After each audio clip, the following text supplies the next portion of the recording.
Hello everyone, you are the guest of the Elite Clockwoman.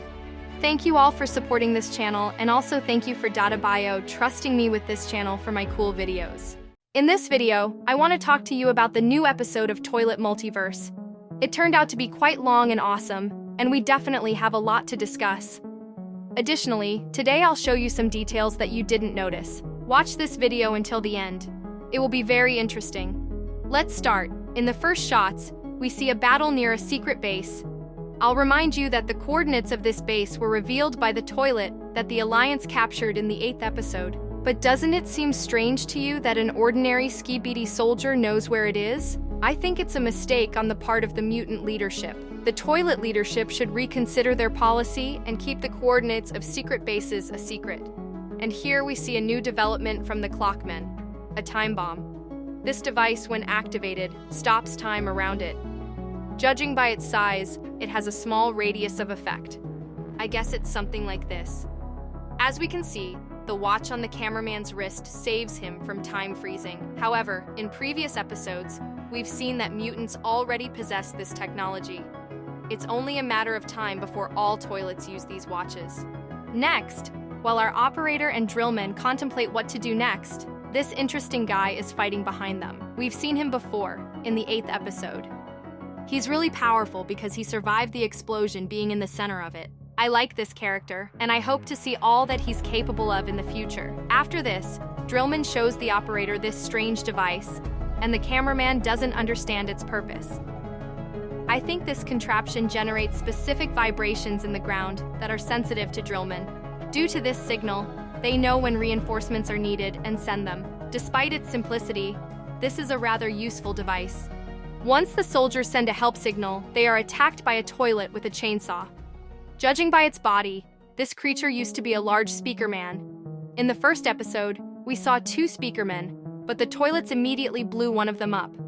Apparently, this one survived the explosion, and the mutants captured him after the battle. It's very strange that the Alliance simply left him there. Skibidi took advantage of this and transformed him into something resembling themselves. I guess the technology for turning Alliance soldiers into toilets will become more accessible soon, and we'll see more of these hybrids. A few seconds later, a liaison toilet arrives. He appears to be wearing some kind of mask over his eyes, presumably a night vision device. He also has a satellite dish that allows him to maintain communication, not only with the leadership, but with others as well. As it seems to me, toilets cannot sense the signals transmitted into the ground by this device. Only drillmen can detect this signal, and upon picking it up, they relayed the information to the TV men that the Alliance needed help. I believe TV men transmit information using radio signals. I have 2 theories. Either there is a traitor within the Alliance who's leaking information, most likely one of the TV men, or Skibidi's technology is so advanced that they can intercept and use information for their own purposes. What do you think? Share your thoughts in the comments. I will definitely read them. On the way to the hangar, our operator jumps onto one of the modified toilets. He's quite interesting to me. Yes, he has a saw, and he can cut enemies in close combat, mini rockets, and an accelerator that allows him to move quickly. But, in my opinion, the most significant feature is this camera on his face. It's indeed a camera, not glasses like the other toilet. The mutant's left lens resembles the left eye of the toilet scientist. I think this device allows the mutant leader to see what this toilet sees. Thanks to this, Skibidi was able to react quickly and arrive to interrupt the Alliance's attempt to save the Clockman Titan. Incidentally, what do you think of the operator's welcoming gesture? I think this guy appreciated it. Right before the entrance to the hangar, we are attacked by an infected cameraman Titan. I want to draw your attention to these cannons. To be honest, I didn't know that these things could shoot behind him. This is a very cool engineering solution that protects the Titan from rear attacks. It prevents opponents from hitting him in the back with impunity. Thanks to the coordinated effort of the Speakerman Titan and the Drillman Titan, the cameraman was captured. Apparently, he's in for a long and complex procedure to remove the parasite. I hope that the cameraman will make it through with this. Entering the hangar, we see an injured Clockman Titan. He's not in his best condition right now. It's evident that some experiments are being conducted on him. The Titan has a metallic body that is impervious to the parasite's drill, which is why he hasn't been infected yet. At the same time, a TV man with a time stopper lands in the laboratory. This means that the Alliance has won this battle, and the cameraman Titan has certainly been captured. After that, a new toilet approaches us. I assume it was specifically made for the Clockman Titan and Drillman Titan. Due to their metallic bodies, toilets need a new tool to infect these guys. Thanks to the toilet welder's torch, the metallic shells of the Titans are cut open for the Skibidi parasites. Additionally, we can notice that its flush button is protected by a metal casing. It seems quite strange because it's not a combat toilet model. Why would it need such protection? What do you think? This toilet didn't manage to breach the Titan's defenses, and the resistance soldiers arrived in time.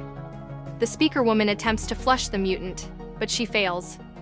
Due to this mistake, she almost meets her end. However, suddenly, Plunger Cameraman comes to her rescue on his transport. He moves so quickly that he's impossible to see. He snatches her from the mutant's grasp, leaving his plunger behind. Afterward, he leaves a second plunger on the mutant's other arm, causing the mutant's hands to freeze. This is a highly useful technology against mutants who use flamethrowers and similar weapons. After Camera Woman destroys the toilet, all the soldiers gather together and place small clocks around the Titan. This is a new development by the Alliance. In my opinion, these small devices direct time energy to a specific creature and rewind time only for it. They intended to resurrect the Clockman, but Skibidi destroys these clocks with magnets. He teleported here recently thanks to a signal transmitted by this guy. And on this moment, episode ends. What do you think will happen in the next episode? It seems like the Alliance is in a tough spot.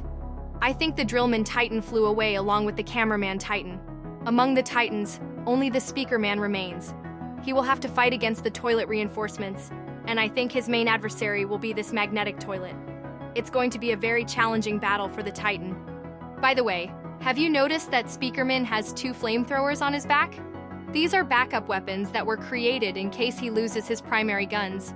And something tells me that in the next episode, the giant magnet might simply tear off his wrist guns, and the Titan will have to use his flamethrowers.